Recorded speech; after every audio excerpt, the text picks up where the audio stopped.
Well, here we are in the season of Advent, waiting for the deliverance to occur, waiting for Christmas to arrive, waiting for God's Son to burst into the world as his Son did on that most wonderful first Christmas there in Bethlehem.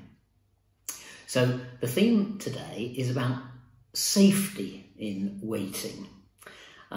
It's interesting that many of the characters in the Christmas story weren't that concerned about their own safety, actually. Wise men travelling vast distances, much safer to stay at home.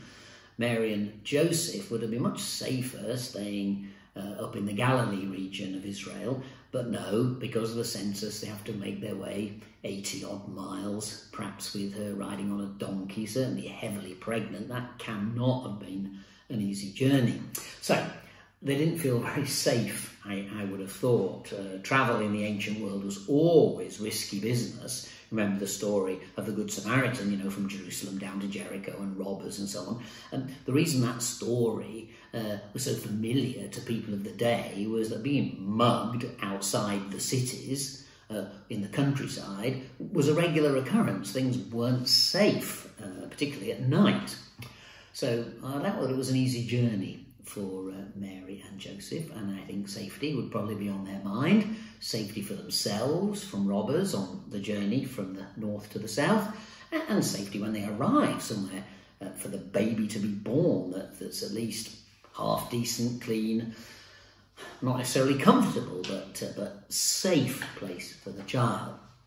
We know how that ends, with a generous innkeeper taking pity on them and finding a safe place for the child.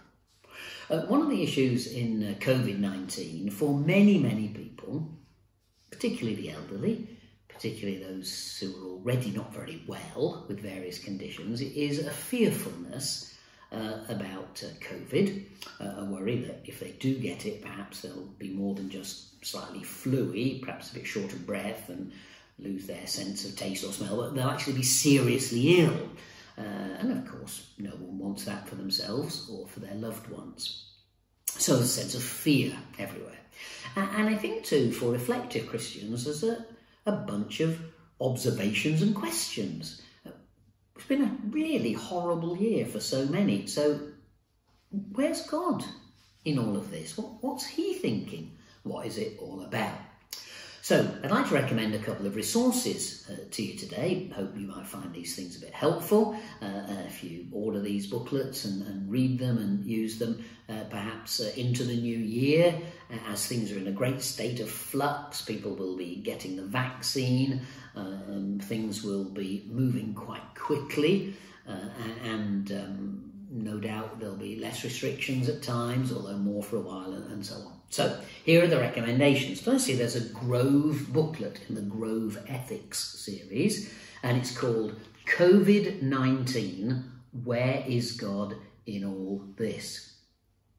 A Grove booklet, COVID-19, Where is God in all this? And it's very thoughtful, looks at a number of questions, lots of scripture references, and at the back a fairly extensive set of notes from various articles around the place. Thoughtful, measured and stimulating, and for many of us as thinking Christians, it's the kind of thing that we might find helpful to read. And then another resource, which I'm going to read from today, it's a devotional resource that was sent to me by Operation Mobilisation, actually, in the Post earlier this week. It's called Keep Me Safe Till the Storm Passes, a series of devotional messages by John Spears, S-P-E-I-R-S. It's not clear who's published this little work. I think this gentleman lives in Scotland, but there's some really helpful scriptures, meditation ideas, and some prayers, and you might find this a really helpful booklet, and I commend it to you if you're particularly if you're not feeling very safe and you're struggling a bit. It's called Keep Me Safe Till the Storm Passes, and it's based on these words, the words of a poem. One of the verses is this: "In the dark of the midnight have I oft hid my face, while the storm howls above me, and there's no hiding place. Mid the crash of the thunder, Precious Lord, hear my cry. Keep me safe till the storm passes by. Well, this is based, of course, on these words from Mark's Gospel. Let me read them to you. On the same day, this is Mark 4, 35 to 41, on the same day when evening had come, he said to them, "Let us cross over to the other side." Now when they'd left the multitude, they took him along in the boat as he was, and other little boats were also with him. And a great windstorm arose, and the waves beat into the boat, so that it was already filling. But he was in the stern, asleep on a pillow. Takes some thinking about, doesn't it? It's a storm. I've been on Galilee, even when it was just a little bit windy, and for a small sea, the Sea of Galilee, it can be incredibly rough. So if even hardened fishermen were afraid, and they were out on the lake all the time, and you know this was not some little squall, it was a serious, incredible storm. Anyway, Jesus is asleep on the pillow in the back of the boat. And they awoke him and said, "Teacher, do you not care that we are perishing?" And he arose, rebuked the wind, and said to the sea, "Peace, be still." Undoubtedly, Jesus would have spoken to the storm in the presence of these rough fishermen in Aramaic, and it looks like a phrase, the kind of thing you'd say to a barking or yapping dog. Be quiet, be still, stop that noise. So Jesus is saying to the storm, stop yapping and howling. That's how afraid Jesus was, which means not at all. Because of course, although Jesus was fully human, he was also fully divine. So he's the one who made the wind and the waves and the powers of nature raging around him. So the Lord of creation stands in this boat, surrounded by frightened fishermen, and in a word, makes a huge difference. So here's how the passage continues. Jesus says, "Peace, be still." And the wind ceased, and there was a great calm. But he said to them, "Why are you so fearful? How is it that you have no faith?" "Excuse me, Jesus," they probably thought of saying. "What do you mean we have no faith? It's a terrifying storm and we're all about to drown and there's water rushing into the boat and you're asleep. What do you mean we've got no faith?" It comes across as slightly harsh. Many of us are in frightening circumstances, and it's not much help to us if someone simply chides us with a kind of scolding voice saying, "What's wrong with you? Is your faith hopeless?" Well, gosh, we'd be pretty annoyed with someone. And if you're visiting someone, by the way, let me tell you, this is not a great pastoral technique when you're meeting someone who's afraid or fearful or sick. So, what is Jesus doing?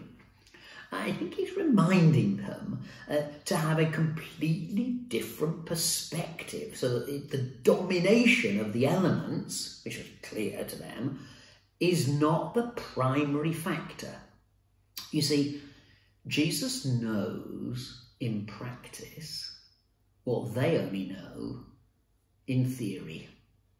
Jesus sees with his eye what they can only guess at and what is drowned out by the noise of the storm. So bear that in mind. So the passage continues. And they feared exceedingly. Oh, I thought we knew that already. But this time they're afraid of something else. And they feared exceedingly and said to one another, "Who can this be?" Wait a minute. You know it's Jesus. Yes. But it's just dawning on their minds over these weeks and months they've been with him who he really is. Who is this that even the wind and sea obey him? Well, these disciples are on a faith journey. They have come to believe that Jesus is a special person. They've come to understand that he was sent by God and that he's fulfilling some kind of messianic goal. But I don't think they really understood exactly what that meant. And over the time of Jesus' ministry, they're increasingly evolving into people who are grasping faith. If we're honest, even those of us who've given our lives over to Jesus Christ, we have a story to tell of him coming and living within us, either a dramatic conversion story or something much more modest and much more progressive over a period of time, whatever it is. Even we, with that personal experience, have moments when our faith doesn't seem quite so real. And that's often in times of crisis. And so, for sure, the storm of this pandemic has raged around us over this last year. It was triggered by a virus originating in China and then spreading its way across Asia and around the whole world. The response to that virus, for good or ill, was to lock societies down, curtail freedoms in one kind or another. Now, that pandemic response has left many of us feeling not quite right about the world.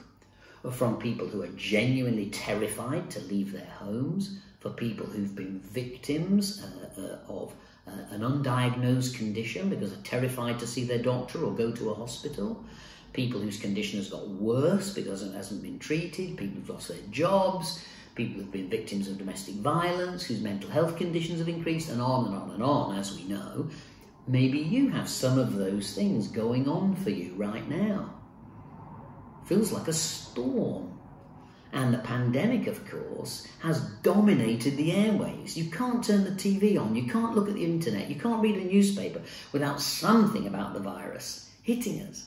And because the press have handled this whole thing in their usual dramatic, over-the-top, hysterical way, it stirs up the very fear that most of us seek to resist. So if you've watched a lot of news, or you've talked to people around about in the community who are deeply afraid, no wonder you don't feel safe. No wonder it feels completely overwhelming.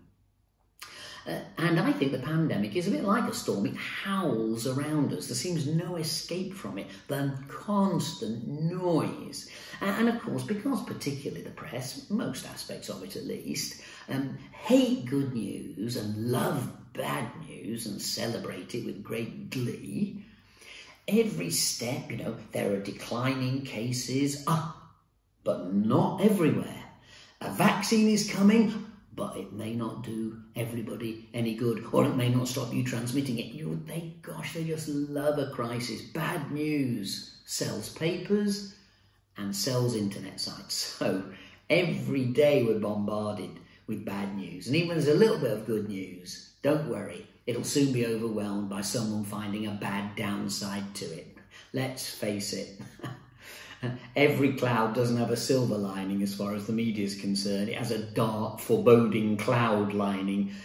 Even when the sun's shining, don't get too excited because it's going to rain soon.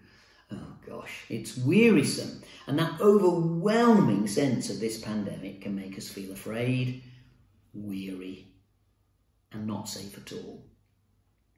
And even people who are mentally strong and generally content, well-adjusted, happy people feel the strain of this sooner or later. Speaking to a lady today in a local, earlier in the week, in a local coffee shop, and she was talking about her husband who's in managerial level work, having to work at home and manage his team from home. And she said, it's not that he's ill, but he's just weary. And then she used the word, and his life feels very grey. I thought that was quite a good phrase. It's not that there's a dramatic, chronic, catastrophic mental health problem for him, just an unbelievable sense of the weariness of this whole thing. Well, the wise men are coming to the stable. The shepherds are making their way down from the fields. God has released the angelic host and told them to go to the hills outside Bethlehem for a choir practice. It's coming. Jesus is born. And so this week, and pray that you will know God's message of safety in the storm, help in time of crisis, that you, like Jesus in the boat, will see what others cannot see, which is hope, which is God being in control, which is life in him despite the circumstances.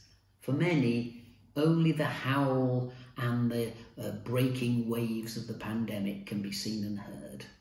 But for those of us who love Jesus, there's a reality beyond the storm.